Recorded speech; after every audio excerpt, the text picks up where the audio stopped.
What's going on, everybody? Welcome back. My name is Pigeons, and today we're going to be talking about the 5 major rules to role-playing. Now, I know these rules are going to be specific to Grand Theft Auto 5. However, I do believe that they can be applied to pretty well any role-playing game that you're going to be doing online. But before we do get into that, I do want to mention this is my Pigeons Clips channel. This is the second channel that we have here, and we discuss all things gaming, streaming, role-playing, really anything to do with being in front of a camera, streaming in front of others. So if this is something you enjoy, consider hitting that subscribe button, and don't forget to hit that like so we know whether these are videos that you guys enjoy. But to get started, 5 major rules to roleplay.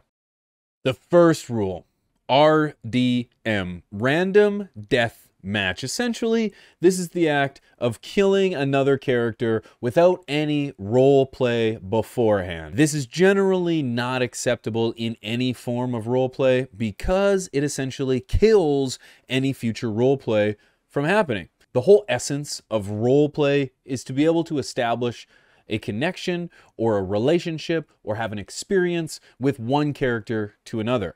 If you kill somebody without engaging in some form of role play, you're not allowing for that to happen, and essentially you're squashing any potential role play from existing in the future. Number 2 is VDM. Very similar to RDM, however, this is vehicle deathmatch. This is the same idea, but essentially you're killing a character by using a vehicle rather than attacking them or killing them, shooting them, punching them, stabbing them. You're using a vehicle to kill them without any prior role play engagement. Again, role play is there to enhance or try to bring an experience between 2 or more people, and if you kill them without getting into any altercation or any kind of scene beforehand, you're really killing that experience from happening. Number 3, power gaming.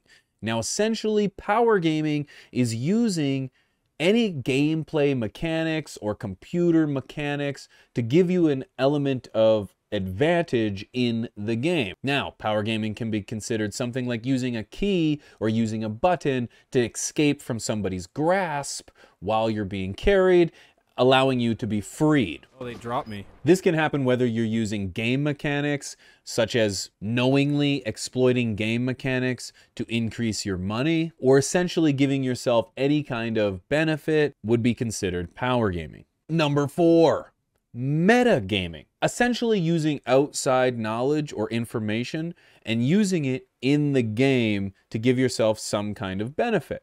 Whether that's knowledge about someone's character, whether that's using someone's stream and applying that information in-game, it's considered metagaming. Metagaming is very easy. It's almost like fail RP, which is just the ability of not giving it everything you have. It's easy to watch someone's stream, see where they are, and then inject yourself into a scene. But that's using outside information and applying it in the game. Pitted the vehicle. It's going to be a code red on the Trackhawk. Number 5. It's kind of a sticky one, and it's the 5-man rule. Now, some servers have a 4-man rule, some servers have a 6-man rule, but generally speaking, 5-man rule means that you can only have 5 characters or group members in your group at any time when involved in a scene.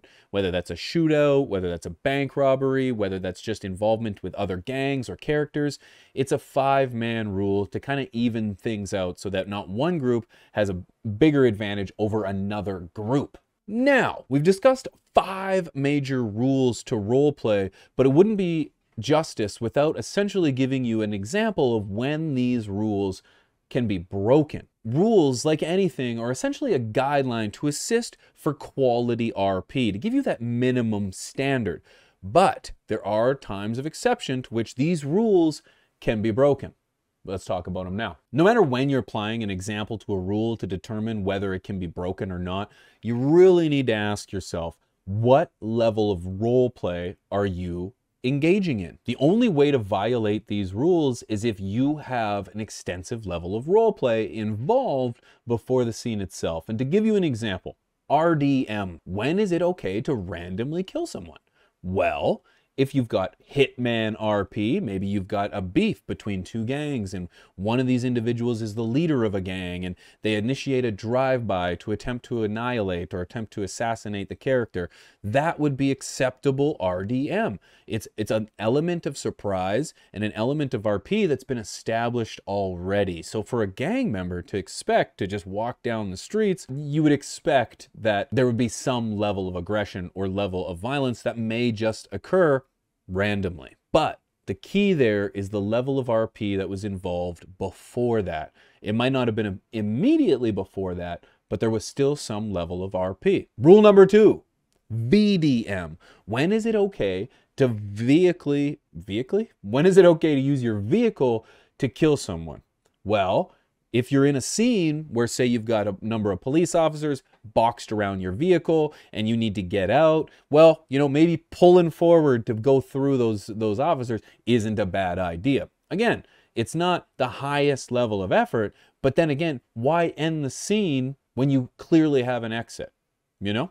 There are slight adjustments to this, and I think, you know, each scenario is going to be a little bit differently. But generally speaking, if you have a body in front of a vehicle and you need to get out of there, going forward might just be the best option, you know? Power gaming. When is it okay to use game mechanics to your advantage? Well, this has actually happened to me on a number of different occasions. If you walk into a room or if you climb up on a bookshelf and you end up getting stuck, and you can't get out. You're stuck up on a bookshelf and your guy's just randomly walking into a wall. That would be an example of a time where somebody might just come up to you, maybe just use the carry option and carry you out of this kind of a fortress of solitude, you know? That would be an acceptable version of power gaming, using a mechanic to kind of assist you to get that bug out of the way. So again, kind of a slight example of when it can be violated, but again, nothing's written in stone. It's just to ensure a bottom or a minimum foundation of roleplay. Metagaming. When is it okay to metagame? When is it okay to use outside information in the game? Some would say never, but that's not the case. I've traveled from server to server, from city to city, and I've noticed that, you know, most of these places do have discords, and these discords have different subjects and titles and entry channels where they can discuss maybe police topics, FBI, gang-related topics. You use information provided by other characters in these areas to kind of communicate and or establish a common ground. That's not unheard of. And again, you're using outside information, maybe something that you heard from a character in Discord, in the FBI chat, and you're going to apply it in the game. Now, of course, you could try to eliminate that by having all your meetings in the city or outside Discord in the city and avoid any kind of outside information. But generally speaking, there are places where information is gathered, people are expected to read it and apply it in the game. Metagaming. Now, the 5-man rule. This is something that's a very sticky situation because a lot of servers, a lot of cities do have a 5-man rule. And, you know, generally speaking, having an equal amount of people on each side is a great thing. But there was a scene that I did many moons ago where I had 5 people involved in a jewelry store heist. They got into their vehicle, they drove down throughout the city, got in a pursuit, they went down to the hangars at the airport where we staged 8 cars, 8 Pintos. And when we arrived on scene, we all split out of that one car and we went into 8 different cars. And then very similar to Fast and the Furious, we all just split out of the hangar, and it made it very confusing for the cops to figure out which suspects were which. Essentially, we ended up getting in trouble for that scene because we violated the 5-man rule. Over at Emerald Hills RP, we encourage people to think outside the box. Roleplay comes first. If you can provide me a scene that involves creativity, that involves outside elements, that involves a lot of planning, you know what? The rules are going to come second to your level of role play. And in a scene, for example, the one we just seen, this is a scene where it's like, you know what? Touché. A lot of effort was involved in this, which enhanced the role play, allowed more people to be involved, and essentially created something that had never been done before, seen before. This is the kind of role play that us at Emerald Hills are looking for. If this is something that you think that you can do, I encourage you to come check us out. If you go to emeraldhillsrp.com, you'll get access to our server, the Discord, and the application. Come fill it out, join the Discord, come show us what kind of level of role play you have, and I'd love to show it as an example here on the Pigeons Clips channel. But for all the time we have today, that is it. I want to thank you guys for watching, listening, and I ask you, are there any rules that you can think of when it comes to role play that are very important, but can also be bent in the name of role play? Guys, thank you so much for watching. Hit that like button, and I'll catch you on the next one. Peace.